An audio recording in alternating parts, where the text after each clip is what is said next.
નમસ્કાર મિત્રો, મારી યુટ્યુબ ચેનલમાં તમારું હાર્દિક સ્વાગત છે. આજે આપણે વાત કરવાના છીએ ગાયો માટે જીવનું બલિદાન આપનાર હાદા ડાંગરની વાત. બલિદાન વિક્રમ સંવત 1840, ભાદરવા વદ 11 સોમવાર, ગામ આસોદર, લાઠીમાં ગોહિલ કુળ અમરસિંહજીનું રાજ તપે છે. એવા લાઠીનગરમાં ખોખા ડાંગર નામનો એક વાત ડાયો સમજુ શુરવીર રહે છે. તેને 24 કલાક ડાયરો જમાવી બેહવાની ટેવ. ડાયરા વગર તો તેને કહું તૂટે જ છે. જેને એક નાનો ભાઈ છે, તેનું નામ છે હાદો ડાંગર. જે હાદાએ ગાયો માટે પોતાના જીવનું બલિદાન દીધું હતું. જેના નામ પરથી જે પુરાણ પ્રસિદ્ધ સૌરાષ્ટ્રનું નામ કાઠિયાવાડ પડી ગયું. એવી જોરાવાર અને બળુકી કાઠી કોમ સાથે લાઠીને અનાદિકાળથી વેર ચાલ્યો આવે છે. એ માટે કહેવત કહેવાય છે કે ચારે એકોર કાઠી અને વચ્ચે લાખાની લાઠી. તેનો એક દુહો કહેવાય છે કે લાઠી કાઠીને લીમડા, ભળ થાશે વેળા સુગડો, જેદી રમત માંડશે તેદી કેંક ખપશે ખેળા. લાઠીને ગમરોળવા કાઠી નવ જુવાનો આવી ચડ્યા અને લાઠીના પાદરેથી ગાયો હાંકીને ગોવાળને કાઢી મૂક્યો. એ બિચારો તો રડતો રડતો આવ્યો લાઠીના રાજમહેલમાં ગોહિલરાજ દાજીરાજ એટલે કે અમરસિંહજી પાસે કે બાપુ આયણી ગાયો કાઠીઓ વાળી ગયા છે. ત્યારે રાજવીએ કાઠીઓ સામે થવા બુંગીયો ઢોલ વગાડાવ્યો કે હાલે રાણાએ ચડવા. આ બુંગીયો ઢોલ સાંભળે અનેક નરબંકા શુરવીરો લડવા તૈયાર થઈ ગયા.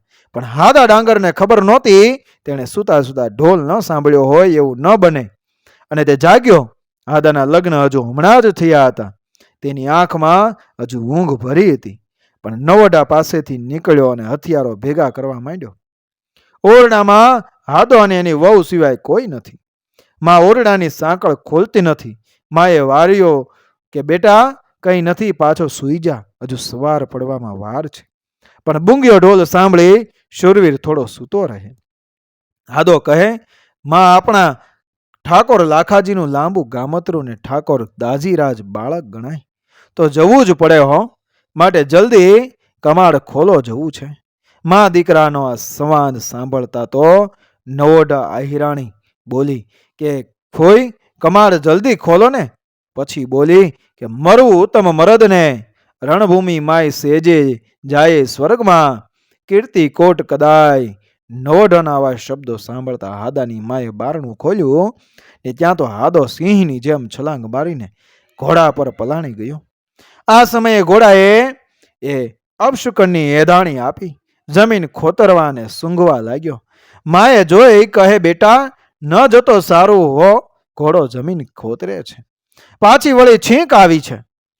હાદો કહે, અરે એવું શું બોલો છો માં, આપણો ધણી તો ઠાકર છે, તેને શુકન અપશુકન જોવાના ન હોય હો. આટલું કહી હાદો માને પગે લાગી ચાલી નીકળ્યો. જ્યાં કાઠીઓ અને હાદો ડાંગર ભેગા થયા ત્યાં અને તેણે ગાયો છોડાવી. પણ હાદો કહે, તમે પાછા જાઓ, હું આને આઘા તગડી આવું. મૂછ મરડે દંત કરડે, ટકરી બહુ કિકિયારીને, મોઢ કુવા પાછળ મળ્યા, હોમ હૈયે ધારીને એ સામસામા સુરા મળ્યા. ઉગ્ર યુદ્ધ તહિનાળ જંજાળ ગજબ ગગડિયા, અરે દળ સંહારેલું. આખરે હાદાએ કાઠીઓને નસાડ્યા, પણ તેના નસીબમાં શહીદી લખાયેલી હતી. તે તેની જાતવંત ઘોડી સબર હોવાને લીધે ન લઈ ગયો અને ટારડો ઘોડો લઈ ગયો હતો. તેણે દગો દીદીઓને ભાગીને હાથમાં ન રહ્યો અને કાઠીની છાવણીમાં એ જઈ ચડ્યો. ત્યાં તો ફરીવાર કાઠી અને હાદાની વચ્ચે જપાજપી બોલી ગઈ. ત્યારે અચાનક માણસુર વાળાનું એ ભાલું હાદા ડાંગરને વીંધીને નીકળી ગયું. હાદો ડાંગર એ પોતાની નવોઢા પરિણીતાને એકલી મૂકી સ્વર્ગની વાટે ચાલી નીકળ્યો. આજે પણ એ હાદા ડાંગરની તલવાર પૂજાય છે. તેના વારસદારોને લાઠી રાજ્ય તરફથી એ પસાયતી જમીન આપવામાં એ આવી હતી. આ ઘટના આસોદરને પાદર એ વિક્રમ સંવત 1840 ભાદરવા વદ 11 સોમવારે બની હતી. આજે પણ લાઠીમાં એ આહિર વાસમાં એ ખોખા ડાંગરનો ચોરો કહેવાય છે. લાઠીના કલાપી મંદિરમાં એ હાદા ડાંગરનો પાળ્યો છે અને તેને ડાંગર અને આ હીરો પૂજે છે. મિત્રો, વિડીયો પસંદ આવ્યો મારી ચેનલ સબસ્ક્રાઈબ કરો, ફોલો કરો, શેર કરો. મળીએ આવી જ ઘટનાને પ્રેરણાદાયક વાર્તાઓ સાથે આગળના વિડીયોમાં, આપણા ઇતિહાસ સાથે, આપણી સંસ્કૃતિ સાથે. જય શ્રી કૃષ્ણ, જય માતાજી.